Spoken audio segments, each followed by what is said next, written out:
Welcome to the Hush Channel. All right, so here we are. It's the Vietnam War. The U.S. military is now, they just developed and patented a new form of red night vision goggles made with dicenium dye.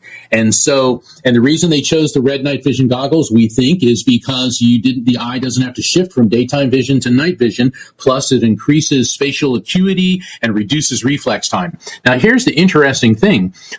These night vision goggles were given to many of the soldiers on helicopters, but the pilots and the officers were under strict orders not to wear these goggles under any circumstances. So that raises a red flag, pun intended.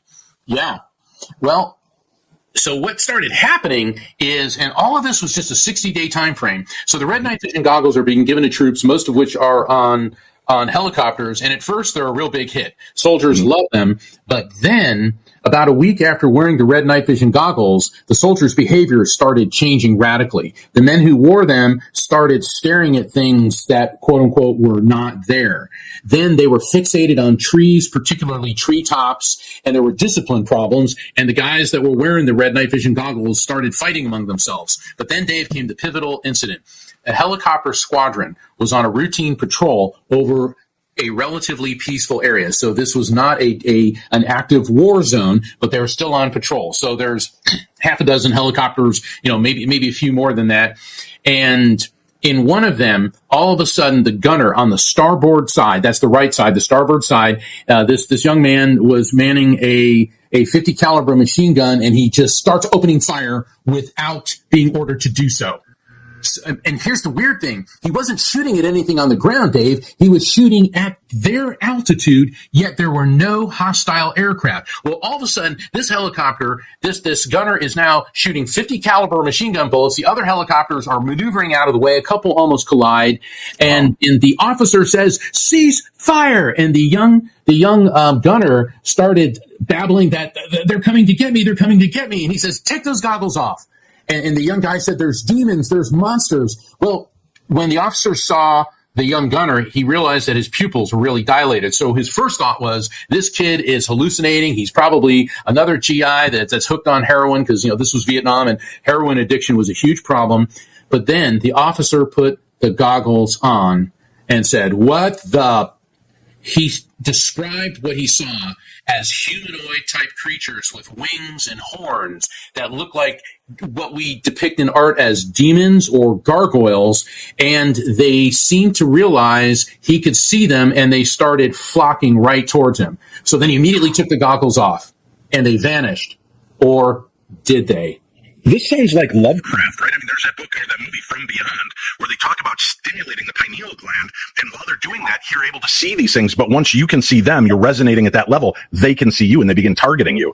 Well, that's chilling. It is, but that was just the beginning. After that, the reports started flooding in of all the GIs wearing the night vision goggles of flying monsters. They described them as devils, demons, gargoyles, and even though the officers were under strict orders not to wear the goggles, some of them would try them, and they all saw the same type of thing. But if they took them off, then they saw nothing. And anyone who wore them said immediately the creatures would look at them and realize that they were being seen by the soldier. This was one of the consistent reports. So immediately, the big brass ordered all the red night vision goggles confiscated. So this whole span of time was roughly 2 months, about 60 days. But here's the thing. Everyone who wore the red night vision goggles were unstable mentally for months after the experience. And the other notable thing is all these creatures seem to always fly out of the treetops toward the helicopters. And once somebody could see them, all the GIs reported the creatures realized they could be seen. And that's why they would make a beeline toward whoever was observing them.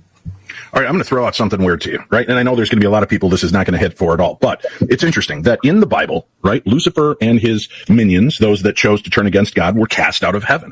They weren't sent to hell. There's no mention of hell, right? They were sent to have dominion over our planet. And they may just be coexisting here amongst us, unseen, until this level of dicenium dye happened to catch the right resonance and light spectrum that allowed these guys to see them. Now, again, this is if you buy into the theology of it. Right. It may also make you wonder, right? There were a lot of people back in the Bible days doing weird things with gems and crystals. And was any of them using rubies or so, and they would see these beings? Would they see these things? Is that why we always depict demonic and devils in red? In the 1930s, a Hungarian physicist, Kalman Tiani, started developing infrared sensitive equipment. And then his technology was acquired by AEG, which is a German technology firm and known as Advanced Engineering. And so they started manufacturing night vision goggles and binoculars for the German Wehrmacht, the German army. And then when World War II started, Germany had a technological advantage, which included a very, very important tactical edge, which was night vision. No other military in the world at that time had the ability to launch attacks at night and have night vision. Well, around the same time, the United States started developing a night vision tool called sniper scope, which also used infrared light. So essentially the Germans, the German military was the most technologically advanced at the beginning of World War II. By the end of World War II, it was the United States military, which then gained the technological advantage. The beginning of night vision technology started, Dave, around the turn of from the 19th to the early 20th century. And what happened was this was the boom of astrophysics. And now photography was a thing. And so astrophysicists, astronomers, wanted to photograph the stars through high-powered telescopes. And they found that the photography was relatively poor. So deceanum dye was developed, and it was placed on the photographic plates because it expanded the film's sensitivity to light into the infrared spectrum. And so then it was discovered that if the deceanum dye were placed on lenses, then that was increasing the human eye's ability to see at night. And so because it used both red light and infrared light. And infrared means before red. So it's outside of the normal range of visible light. And if you'll bear with me for just a moment. Mm-hmm. There's two types of night vision goggles. There's thermal imaging, which focuses on heat. And we see those a lot, like, in the science fiction movies, Predator, right. The term, they show they show the heat signature of whatever, being or creature. Well, that's a real thing. But the type of night vision goggle technology that we're discussing tonight is image enhancement. And what happens here is image enhancement collects small amounts of light in the lower portion of the infrared spectrum, imperceptible to human eyes, and it amplifies them. So visible light is the light which is the electromagnetic energy perceptible to the human eye. And it's only a tiny slice of the EM spectrum. So think of it this way. Think of the electromagnetic spectrum as a meter stick, a yardstick meter stick, and one little mark on it. One tiny line is what we can see. So what that means is, when you start thinking about this, the vast amount of electromagnetic energy that we can't see is immense. And so when you look at light, the amount of energy in light is related to its wavelength. Shorter wavelengths have higher energy. Longer wavelengths, like red light, have less energy. So one of the best ways to visualize this, think of a rainbow. Okay, the bottom band of color is violet, so that's the short wavelength. There's super high charge energy. Then above that is blue, then green, yellow, orange, and finally red. And just beyond red light is infrared, which means before red. So what infrared light is outside of our eye's ability to perceive, and that's where night vision goggles come in. So what night vision goggles do is they amplify the infrared light and other faint light visible to light and electronically produce a clear image. And the way they do this is that the night vision goggles take in the light particles, which are known as photons. They convert them into electrons, and they shoot them into an image intensifier tube, which then converts the signal emitted from the electrons into a usable image that you can see through the light piece. And I know that sounds real technical because it is, and it happens really fast. So that is basically how night vision goggles work. So we're talking about red night vision goggles. Mm-hmm. But, Dave, when you think of current day night vision goggles, what colors do they see in? They're always in that green, right? That's what we see on the TV shows. You bet. Night vision goggles come down to two different lights, either green or red. Green light has advantages for night vision goggles because it minimizes energy consumption on LED screens and light intensifying devices. But the human eye sees more shades of green than it does other colors. In fact, it's in the millions of shades of green. And the theory is this is an evolutionary process. Think about primitive human beings having to search for food on the savannas or in forests. They would need to see details among green light. And so green light is very, very good for night vision goggles. However, red light is the best for preserving night vision because it's hard to make out details with red light. But what red light does, red night vision goggles, when you switch from daytime vision to the red light, the eye doesn't have to adapt. So there's this seamless shift. Ergo, it preserves the night vision from shifting from daytime to night. So that's one of the reasons that it's preferable. But there's more to this. And it was really fascinating when I was studying the effect of red light. Red light and near infrared light maximize the efficiency and the performance of the human brain. And exposure to red light and infrared energy on the brain's neurons can increase our spatial awareness as well as reduce reflex times. So essentially, the red light supercharges the neurons in your eyes and your brain to increase your performance. This is pretty interesting. These are, look at this, World War II era. And man, the military's got it figured out. I cannot wear these. These are obviously made for 5-year-old pilots. Smaller. Yeah, so much fun. Pilots had to be physically smaller to fit into the planes for weight reasons back in World War II. Yeah, so these would actually come and hook over your ears. And it is interesting how much more detail I can see in your, and you're right, there is an instant feeling of relaxation on my eyes. Yes. Taking my glasses off and putting these on. I'm sorry for those of you that are just listening to the audio version. You can go check the video version over on the Paranormal 60 YouTube platform and watch it there. But these are really remarkable. These are the type that my friend Jen Hitt had shown me. So I quickly scrambled to try to find a pair. Do you know if those are American made or German made? They were made. Let me show you because it says so right on the casing.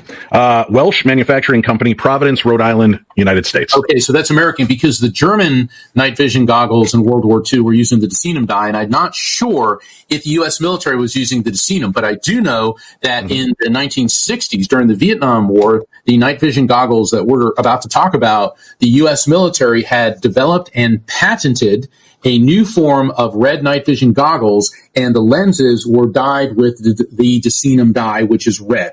And we know that the deceanum dye increases the human eye's ability to see the lower frequency light waves, afterlife frequency, everything's involving frequency, and expands the human eye's ability to see into the infrared spectrum as well as using very low light to see to enhance nighttime vision. In other words, the Vietnam goggles took the particles of light, which are photons, converted them into electrons, and then beamed them back to the eyepiece, in addition to the photons from the infrared spectrum. So we're seeing now way beyond what the human eye is designed to see.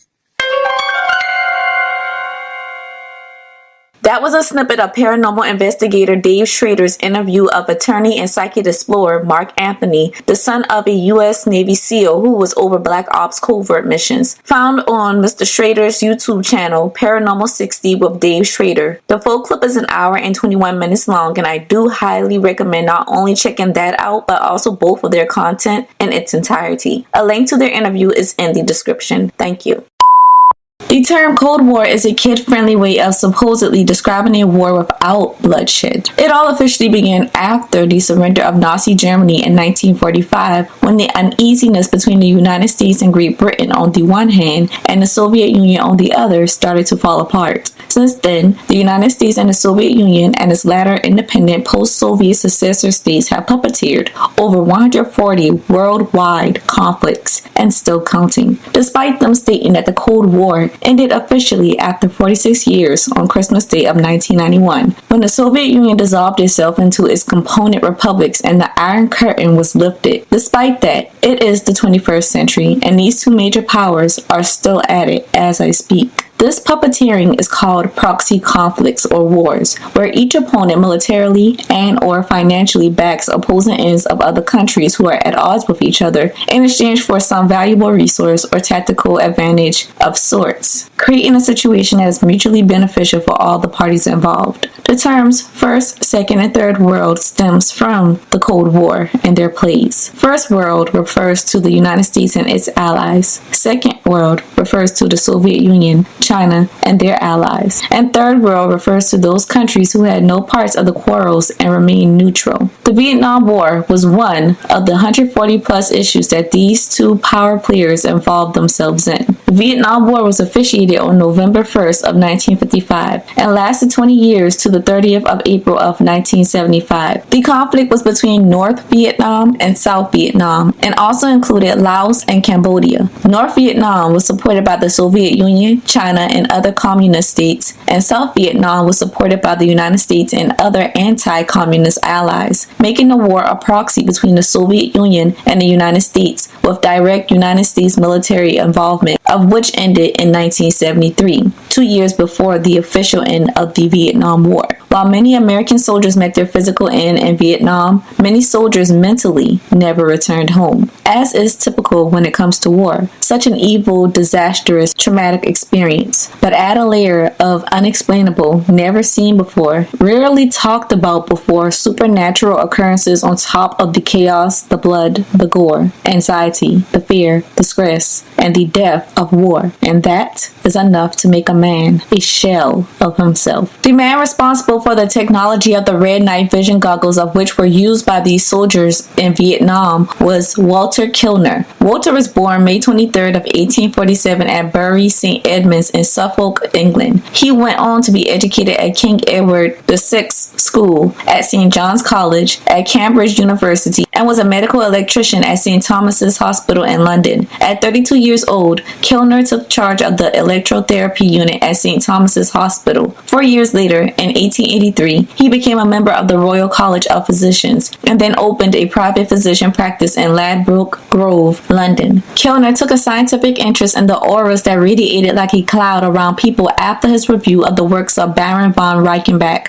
a 19th century German chemist, expert on meteorites, and the discoverer of kerosene, paraffin, and creosote, who had spent 2 decades experimenting with a mysterious force of which he called OD, OD, also known as the Odic force or Odile. Reichenbach named this force after the Norse god Odin to indicate a power like the animal magnetism conceived by 18th century German physician and astronomy enthusiast Franz Mesmer, who posited that there was the existence of an invisible natural force that is possessed by all living things, including humans, animals, and vegetables. Mesmer claimed the force could have physical effects, including healing. It is from Mesmer's name that the term mesmerize comes from, and from his works where the term hypnotism would be introduced into modern medicine, as the practice itself is as old as mankind practically. However, Mesmer's theory is a part of something that the indigenous of the world always held close to heart and spirit, and still do. It is called animism. Now, Odd was a force with intellectual roots in mesmerism, with relevance to concepts of the human aura. Reichenbach believed the detection and demonstration of Odd depended upon an individual's sensitivities. As psychics were more sensitive, they reacted more to the proximity of other people and their Odic forces. Walter Kilner indulged and then expanded upon the works of his predecessors, as he believed that he could make this Odic force, the aura, visible to normal everyday people who were not astral travelers nor clairvoyants, and that this could be achieved if he were to find a suitable light filter. On the electromagnetic spectrum, from higher energy to lower energy, from high vibrations to low vibrations, and from higher frequency to lower frequency in order are 1. Gamma rays, 2. X-rays, 3. Ultraviolet rays, 4. Visible light, 5. Infrared waves, and 6. Radio waves. The human eye can only perceive 0.0035%. That's 35/10,000% of the electromagnetic spectrum. This is what is called visible light. It means as humans, we can only see less than a fraction of 1% of what is actually there. People who possess different clears can perceive more than the average person. And by clears, this is what I am talking about. Clairaudience is clear hearing, clear sentience or clear feeling. There's clear cognizance or clear knowing, clear alience, which is clear smelling, clear tangience, which is clear touch, and clear gustance, which is clear taste. But in this particular case, the clear of importance is clairvoyance, which is clear sight. This is something spoken to on the Hush TikTok channel. It puts into perspective how there are entire worlds, dimensions, entities, doorways, entire cities, wars, and different happenings going on around us all of the time. But the average person cannot neither see or access them, perceive them in any type of way. And while many people do possess one or more of these clears, not everybody exceeds to the level where it's 24/7, 365, they are 100% tapped in to the other side. Nor is it even remotely typical for a person to possess all the clears and operate fully within them at every given moment of their lives. These people would probably become spectacles if found out, or be admitted to one of those ancient mystery schools, or likely live under the pretense of being a regular person or a regular psychic. Such abilities are spoken of in the eldest surviving religion to date, Hinduism, where these abilities, amongst other supernatural abilities, are called siddhis. And it is believed that during the 18 missing years of Jesus Christ's life, between his childhood and adulthood, which is not documented in the Bible, that a young Jesus made his way to India and Tibet to learn these siddhis. An aura or energy field in spiritualism or alternative medicine is a supposed emanation surrounding the body of a living creature and is regarded as an essential part of the individual. Walter Kilner was trying to find a way to find the right combination to expand the wavelengths perceptible to the average human eye. Kilner began experimenting with a substance called dicyanin, which is a toxic coal tar dye originally used in infrared sensitization of photography plates. And in came Kilner's glass slides known as the Kilner screens, which were treated with alcoholic solutions of variously colored dyes in order to train the eyes to perceive electromagnetic radiation outside of the normal spectrum of visible light. Kilner reported that long-term viewing through these screens was not recommended as it had a very damaging effect on the eyes, making them painful, but after regular viewing and sufficient training, a person could become immune to such side effects. According to Kilner, he and his associates were on many occasions able to perceive auric formations, of which he would call the etheric double, the inner aura, and the outer aura, the three layers of auras that extend several inches from the naked bodies of his patients. His findings were reported in his book called The Human Atmosphere in 1911, and he would revise the book in 1920. However, he would die later that same year on June 12th, but because of dicyanin's ability to block out the white light spectrum, his goggles were said to allow the ability to perceive entities. Of course, Kilner's contemporaries would call his Kilner screens and their abilities a hoax, as most people back then and in modern day dislike things that hover around the sphere of pseudoscience and parapsychology. However, in the 1940s, the United States would put a ban on all use of dicyanin, and night vision goggles are no longer made with red spectrum lenses. But why? That is perhaps something you can answer for yourself, given the video clip that started tonight's tape, where goggles produced from Kilner's method and technology were given to a select number of upper-ranked military personnel in the Vietnam War, who were on their second and third tours by then. These goggles gave the ability to see reality, so it is no wonder they are banned in the United States. On this podcast, on past nights, I have done several expository tapes explaining interdimensional entities and how it all weaves together. Angels, aliens, gods, fallen angels, all different names for the same entities. The children of the fallen angels, mythical anthropomorphic creatures, demons, same thing. The heavens is another term for outer space. Angels are heavenly beings. Aliens are beings from outer space. Perspective, programming, and semantics. The Vietnam War changed a lot of the soldiers in a way that only war can change a man, but with added layers of spiritual warfare and alien warfare. While this tape talked about seeing demons, our next tape tonight covers the heavy alien warfare that took place in this war. So much so that it was said that the American soldiers were fighting two enemies, the VCs, Viet Congs, and the ETs, extraterrestrials. See you on the flip side. This concludes this tape. What's your problem?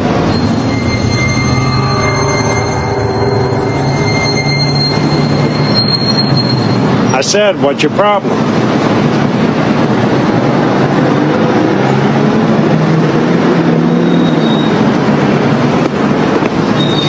How are you today, sir? Okay, how's it going? Fine, thank you.